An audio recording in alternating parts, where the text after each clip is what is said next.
te est-ce que dégg nga Iran waddal na benn avion. te est-ce que dégg nga Iran waddal na benn avion. te est-ce que dégg nga Iran waddal na benn avion. kon capacité Iran elle est réduite loolu il faut le reconnaître objectivement.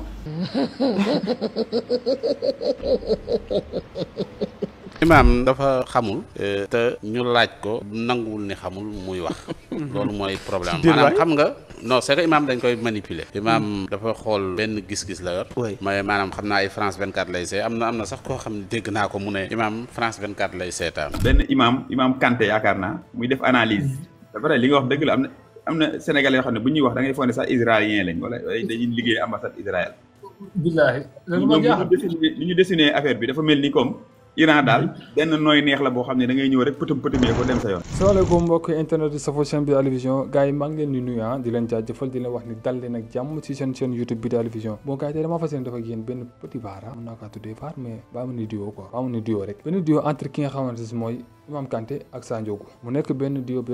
extraordinaire mais balaa ñëw dem ci duo bi dama leen ñaan leen képp donc balaa maa ñëw ci xóotal di argumenté di yaatal noonu dama bëgg leen donc maanaam ngeen aimé vidéo bi maanaam ngeen aimé ko nii ba pare daal di abonné loolu képp lu leen ci doon leen lu dul fekkee am ngeen xalaat ba gis-gis ci Imam Kanté wala gis-gis ci chaîne bi wala benn gis-gis boo leen ci mën a am rek wax nañ ko ci commentaire yi incha allahu rabbi dinañ leen tontu bu fekkee lu ñu war a tontu la bu fekkee lu war ci vidéo bi aussi tamit dinañ ko jafe ëllëg d'abord boo leen ko defee ba pare ngeen déglu ma bu baax coow dara waralu ko loolu Imam Kanté dafa jël position ci Iran déet dafa jël position ci Israël yaakaar naa bu nekkoon Iran kese coow lu du am léegi nag ci biir position boobu noonu Sénégalais yu bare ko ci mer day défendre Israël te boo leen seetaanee vidéo bi di ngeen xam ne Imam day défendre Israël ba dëgg yàlla da koy défendre léegi gannaaw bi ngeen defee li ma leen wax ba pare mooy que ngeen aimé vidéo bi ngeen abonné daal di wax seen xalaat ba pare boo leen ko defee pare day kan dem seetaane li nga xamante mooy vidéo bi chantage ma leen nag on y va.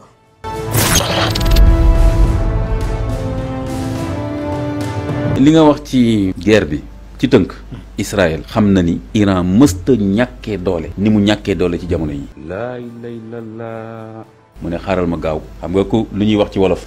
ëpp waaw nga ba wax ko benn yoon te effectivement Iran foofu la toll moo tax Netanyahu mu attaqué ko imaam dafa xamul te ñu laaj ko nanguwul ni xamul muy wax loolu mooy problème maanaam xam nga non c'est que imaam dañ koy manipuler imaam dafa xool benn gis-gis la yor mais maanaam xam naa ay France 24 lay see am na sax koo xam ne dégg naa ko mu ne imaam France 24 lay seetaan maanaam xam nga Occident dañuy manipuler quoi maanaam xam nga Amérique bañ ko dumaa ca Vietnam bi mu ñëwee dafa tourné ay filmam Amérique duma waa Vietnam ci ay filmam maanaam fexe na ba gëmloo nit ñi ne xaw naa rey Vietnam maanaam guerre communication dafa am maanaam mën ngaa dem ñu duma la mais ñu communiquer de telle sorte que nga gagné communication bi oui Saddam loolu la xam nga dañu bombardé d'abord tout c'est vrai aéroport la ñu ko bombardé guerre léegi ku maîtriser ci kaw mais xoolal 200 avions décollé ñëw bombardé fu leen neex ci Iran te est-ce que dégg nga Iran waddal na benn avion te est-ce que dégg nga Iran waddal na benn avion te est-ce que dégg nga Iran waddal na benn avion kon capacité Iran elle est réduite loolu il faut le reconnaître objectivement beneen bi mooy Iran gis nga ni mu fayoo mooy dafa sànni ay missiles yooyu bouclier israélien bi day intercepter 99% yi donc c'est pas efficace bouclier boobu même États-Unis sax est-ce que am nañ ko bi Israël am noonu waaw est-ce que États-Unis sax am nañ dôme de fer bi kii di wax imam di wax nii ni mu war a fonctionner wu ko waaw doxut comme ni nga wax parce que dôme de fer bi biñ koy construire dañ ko defar pour roquette Hezbollah yeeg ak Hamas yeeg yooyu comprendre foofu la efficacité bi mais missile hypersonique yi nga xam ne moom la Iran di sànni comprendre nga ñoom dañuy am problème te léegi Iran dafa yor ay armes yoo xamante ni bi gars yi jàpp wuñu woon ni yor nañ ko parce que Iran amul capacité répondre fi mu nekk nii parce que Iran soo amoon capacité répondre mais du bàyyi déjà yi ñu ciblé du bàyyi déjà Israël dóor ko du leen bàyyi noonu fekkee ni malgré tout ça Trump nee leen naa leen may 60 jours de négociation wala 60 jours dafa arrêté le lendemain le bombardement yi commencé kon Iran waroon nañ xam ne kon dañu amul capacité répondre objectivement loolu la jarul nëbb nëbbe xam nga Iran son bu dëkk la bu yàgg a guerre bu xam guerre Iran Irak defe naa nit ñi dégg nañ ko am na ay jàmm sax boo nit ñi xiloo ñu ne leen da ngeen a mel ni Iran Irak parce que américains yi ñoo njëkkoon a ngemb Saddam pour mu dal ci kaw Saddam Hussein Iran ñu xeex bu yàgg comprendre nga Iran yàgg na xam na dëkk bu xam guerre la bu ko miin Iran nag dafa am loo xam ne daf ko jàng maanaam ci Occident ni ñuy fonctionner li mu jàng bokk na ci xam na ni Occident pareen saay pour ñu song la gis nga Saddam bi ñu koy song dañ koo palper dañ ko accuser ne dafa yor ay armes de destruction massive daa di fay yabal ONU yooyu ñu wër ba gis ni gisuñu fa dara ñu soog koo ak attaqué si américains yi xëy attaqué ko comprendre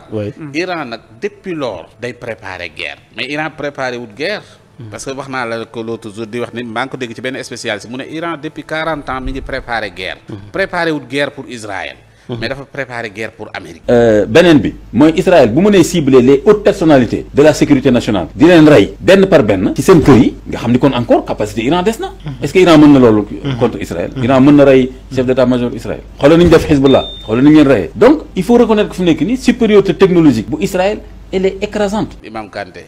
bu fekkoon ne mi ngi suivre dëggantaan. est-ce que suivre na yëf yi. dana xam ni actuellement Israël li leen dal. non Imam est-ce que. parce que Israël attention de seen première song bu njëkk bi. mooy bi ñu bettee Iran. mun amatuñu song bu ni mel. déedéet depuis que ñu song boobu mooy seen song bi réussir te loolu defoon nañu buñ ko kiiwee defoon nañu paralyser nañ dëkk ba. mais riposte bi Iran def. moom la kenn sóoraale wutoon. parce que boo seetee même bi ñu defee loolu sax gis nga Trump mi ngi doon kii naan Iran na gaaw signé parce que Israël mi ngi ak ay armes yoo xam ni. armes yu doy waar la yor.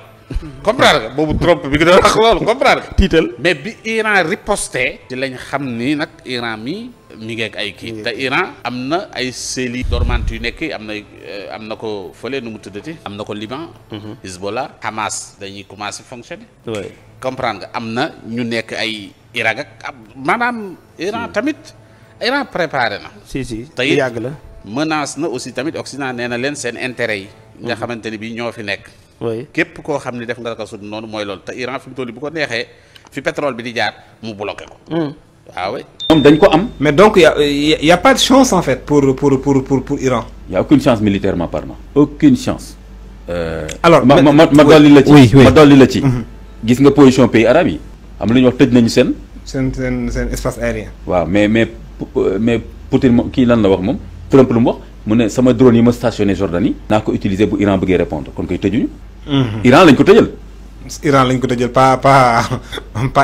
pas les alliés de. kon léegi yow foofu Iran fu muy jëlee chance. Iran préparé na. si te yàgg la. menace na aussi tamit Occident nee na leen seen intérêt yi. nga xamante ni bii ñoo fi nekk. oui képp koo xam ni def nga ko sud noonu mooy loolu te Iran fi mu toll bu ko neexee. fi pétrole bi di jaar mu bloqué ko. waaw bu ko defee kii jóg ci kaw maanaam guerre yi guerre kii la quoi tamit pareen saay. d'accord mais en tout cas daal. Imam Kanté xam naa ni na bàyyi France 24 te dem seetaani ji ci télé kii quoi maanaam jàpp naa ni. mais est-ce que bëgg loolu def li dafa xamul li gaa ngi di riir boo tax am na ko yoo xam ne xanaa imam bi mooy séddale xaru israélien yi. boo gaa yaakaar naa ñu ñëpp a déggandoo li imam wax kon nangu war ngeen nangu que ni imam dafa défendre carrément kii di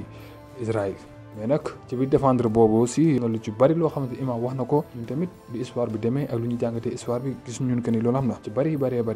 mu wax ci Iran est-ce que mën na défendre boppam ci kaw Israël wala Iran amul capacité pour défendre boppam ci kaw Israël te Iran ci boppam def loo xamante ni kenn mosu ko def Israël te Israël aussi reconnaître que ni lu ñu ko touché fii dóor ñu ko fi dóor yenn dóor yoo xam ne yenn liggéey yoo xamante ni dóor nañ ko fa kenn mosu koo def ba mu dalay xeex ba léegi te Iran ko def kon imam boo toogee ne Israël Iran sañul def yenn massacre ci Israël loolu lay nekk lu catastrophe ak yeneen yoo xam ne wax na ko bon ñun nag suñu position ci imam mooy que ni imam dama jàpp que ni soit ñaari option moo ci am dafa maîtriser wu wala dafa daanu ci ay sources am mu jot a gis ci information wala imam dafa xam fa la coow lu jógee wala imam soit dafa jël position juste ngir défendre Israël ñaar yooyu doo nga maanaam képp donc leen nag moo ci maanaam mooy que ni imam après peut-être bu génnaatee dina gën a leeral aussi war a mu wax li mu wax fa la ko teg tout ça mais nag position yi mu jël nii c'est grave parce que muy booy xool li muy waxee comme si que Iran du dara ci kanamu Israël du dara te israélien ñoom sax duñ ko wax ñoom duñu wax loolu ñoom ñoo la gën a xam ni jamono ji ñu ngi leen ne làpp yu métti ñoom sax xam nañ loolu kon imam dama jàpp ni dafa daan bon gars yi loolu moo nekkoon vidéo tey bi te aussi yow ma seram fekk da nga bëgg a maîtriser histoire fa la commencé de A à Z da ngay cliquer ci fiche boobu ma la génneel vidéo yi nga xam ne mujj nañ koo dugal suñu chaîne bi mooy que ni ak professeur ak juriste bi nga xam ne mooy Amadou Gueye daal na ci def ay jàngat yu am solo de A à Z même conflit bi am ci diggante Israël ak Palestine conflit bi am ci diggante Irak bi nekk Iran Israël bokk nekk coow li de A à Z lépp expliqué na ko boo leen ko seetaanee suivre ko am jeex di ngeen comprendre fan la coow lu jógee si diggante Iran ak Israël même Iran ak ki nga xamante ni si mooy États-Unis tout ça seen problème fu ñu jaar yëpp expliqué nañ ko de A à Z léegi nag bu fekkee yow seetaan nga vidéo ba fii bul fàtte aussi te fekkee abonné ko bul fàtte abonné aimé vidéo bi commentaire daal di partagé ba ñëpp mën sa jot di leen jox dig daje kon ci beneen vidéo jaa ngeen jëf